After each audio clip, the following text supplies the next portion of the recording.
Hey, what is up, studs? Ryan here, or Amador Productions, and today I'm reviewing a new LEGO Star Wars April 2019 set. This is the Duel On Starkiller Base, set 75236.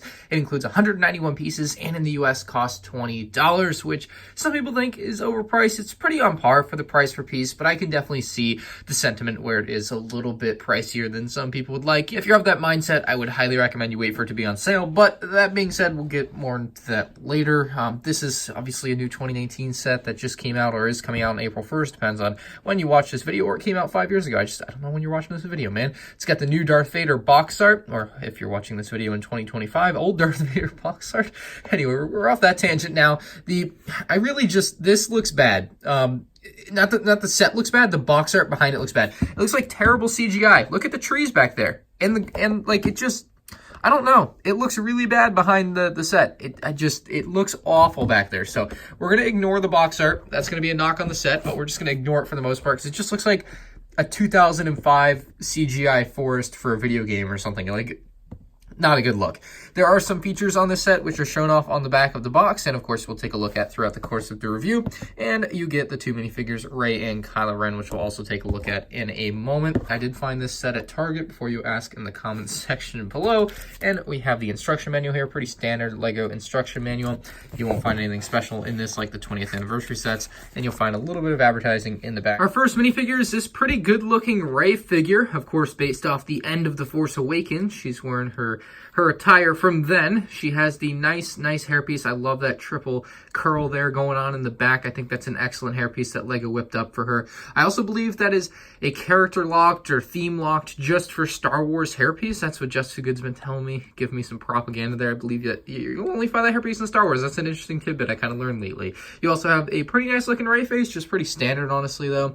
And if we take the hairpiece off, she does have a second face on the backside. Looks a little bit more angry. So you can change it to whichever one you want. The back print is pretty straightforward, just typical Rey back print. There's a lot more detail in that than a lot of other minifigure back prints, so I'll give LEGO props there. You also have a pretty nice print on the front of the figure with regular tan legs that have a print on the front of them. They also even printed on some gray to it to kind of make it look like her clothing extends down, which is a great job by LEGO. So pretty decent figure, nothing crazy out of the ordinary. She of course also includes a regular blue lightsaber, but that's the Rey figure. I think Kylo Ren is the more interesting figure in this set. He does include his special crossblade lightsaber. So he's got the cool lightsaber in the set. He also just has some new attire there, I believe. Again, a little ripped up there at the end of The Force Awakens, I think is the idea with this particular clothing. Pretty standard back print, but the front is where the interesting stuff is going on. He has a standard black hairpiece. I really think the Kylo Ren figure here looks really good. He has that face, but he has a really cool face on the backside with a scar, which is the one I think most people are going to want this set for. I think that's a really awesome face print. I love the scar that's going across his face. Kind of reminds you of Anakin from episode 3, I think, is when he got that. So just very similar there. I really like the scar. I think it looks great. The face he looks really, really distraught there. So really good figures for this set. Of course, Rey and Kylo Ren here. This set has a vignette aesthetic to it, and that's the best way to describe it. It's something that mock builders have been doing for quite some time now. LEGO has never really made any sets like this, perhaps. This is one of the most off-the-beaten-path LEGO sets that I believe they've produced. I mean, you could liken it to sets like Yoda's Hut and Ahch-To Island, but I really feel like this one, more so than ever, is very vignette-esque. Like, it's much more just a kind of display with minifigures on it thing. They were, however, able to fit in some playability somehow. We do have some weird things on this set as well, which we'll get into, but we'll get into the playability first. We'll start with the fun stuff. Again, the set is only $20, so you can't expect too much.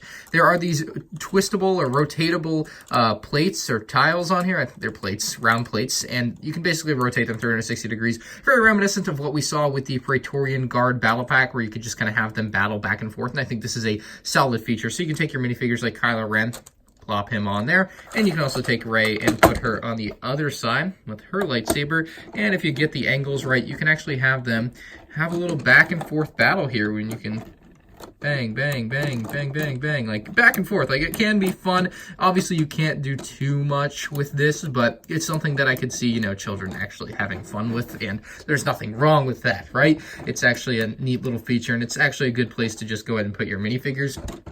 I can see some people taking these off and just replacing them with regular like 2x2 plates underneath, or actually just taking them off altogether perhaps and just leaving it as is and then putting the figures on in the battle scene. And then, you know, it would look like a better landscape without these circular plates on top for some people, I think, and there's nothing wrong with that. There's some rocks coming out of the ground here. You'll see that's kind of a common theme. Another cheese slope over here kind of as a rock, and of course the big rock, the big ugly one, just kind of open in the back. I guess you could hide a minifigure back there. I can see, you know, there's a little bit more to this set than meets the eye, I think, but it's a big ugly rock back there. You might have noticed I did just kind of tip the tree. That's because there are some trees on this set that can fall over. That's kind of nice feature. You also have this tree on the right. This tree is stationary, this tree on the right, they both can fall over. You will notice there's a little bit more to this tree though. You can see underneath there's actually a hidden stud shooter. So you can actually have Kylo Ren or Rey pull that stud shooter out of there and use it against each other. So kind of an interesting hidden feature there for the set. These are on just a pretty simple hinge and move pretty easily. So one thing people were worried of, and something that I think my fears are confirmed about, is that the trees are too small. It's kind of a shame. It would have been nice if these trees were just a little bit taller in the back. Like, I think what they did though, and you know, the more I think about this, maybe it's not terrible, but they tried to create the perception of depth in this set. So you have the tree in the front, which is the tallest, and the tree the next farthest back, which is second tallest, and then the farthest back tree is the shortest. Now, if you look at it that way, it's not a terrible concept, right? Like, they had an idea, and I think they executed it well enough, but I think most people won't see that far into the set. Most people don't look that deep into things, and I mean, I barely just kind of figured that out on the fly, that maybe that's what they were going for, but it still doesn't look that great in a set this small. It's way too small to try and create that illusion of depth, because it just doesn't work on this scale, in my opinion. And, you know, it's not a terrible idea, terrible concept, but it just didn't really hit, I think.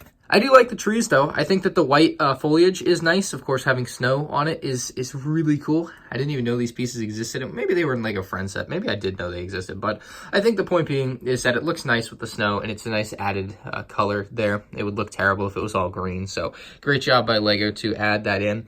I'll also show you the underside of what we'll call the vignette here, as we get about to show you the other feature, but that's what the underside looks like. Pretty straightforward. It's just kind of plated off with some inverted tiles there to hold some stuff together, but nothing fancy going on there. And that's the stud shooter that fell out. But you might have noticed there is one more feature on this set, and that's that the whole thing can split in two. So if you remember in the Force Awakens, the big thing happens, the Starkiller Base starts to split.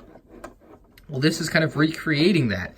It allows you to split the whole thing open. You can actually split it as far as that, which looks kind of weird, to be honest, but more so maybe right about here is the sweet spot. You can see within there's actually what is representing some lava or magma or whatever you want to call it, maybe even some fire there, for some clear Lego pieces, translucent Lego pieces in orange and red, and it actually looks really good. They did a great job kind of mixing that in, and the best part about it is, like, when you close it, you can hardly notice it, right? Like, it's there, right? The fault line is there, or whatever you want to call it, but it's a lot less noticeable than if you have the whole thing open. I don't know, it just kind of makes for a cool set. It's a different idea for a LEGO set, and honestly, I think LEGO might do more of this in the future. I think we could see, like, there's a rumored set for 2020, Anakin versus Obi-Wan. I wouldn't be shocked if it's a $20 set in this same style. I really wouldn't. Like, I don't think we can rule that out quite yet. I think this is a nice set. It's a cute set. I think people are going to like it for $20. It's going to fit well on a desk. I think people are going to like it for that. I think kids will enjoy the playability that they get out of this, with the rotating discs and the trees being able to fall over, and of course the stud shooter that you can pull out of one of the trees. And for $20, like, I don't think you can go wrong for $20. I really don't. 20 bucks, guys. 20 bucks. It's not terrible. I know some people in the comments are going to be crying wolf that it's overpriced, but $20 isn't a terrible price for this set. With that in mind, I want to give this set an 8 out of 10. I actually am, like, pleasantly surprised with this set. Like, the perception of depth is a good idea by LEGO. I mean, obviously it's not in the scale that you would like it to be. Maybe the trees could be taller. It would be nicer for some people, and for some people you just kind of recognize that they tried something new, and that's all right. Now, the thing here is, part of the reason I give the set an 8 out of 10, maybe not an 8.5, maybe not a 9, the box art. I can't get past the fact that the trees just look like CGI models on the box art. It doesn't look great. It just doesn't look great. It's not presented very well. So maybe LEGO could work on that for a future version of the set, or not a version of the set, but like another set like this. Have better box art. Like, Don't do that again. It looks bad. Anyway, let me know what you guys think about this one in the comment section below. Leave a like on the video if you enjoyed, and subscribe to the channel. Make sure you turn on notifications as well if you're new here, because you're not going to want to miss all my LEGO Star Wars coverage here on the channel, as well as other LEGO themes. So make sure you guys do that. Thank you all for watching, and I'll see you guys in the next one. Peace out.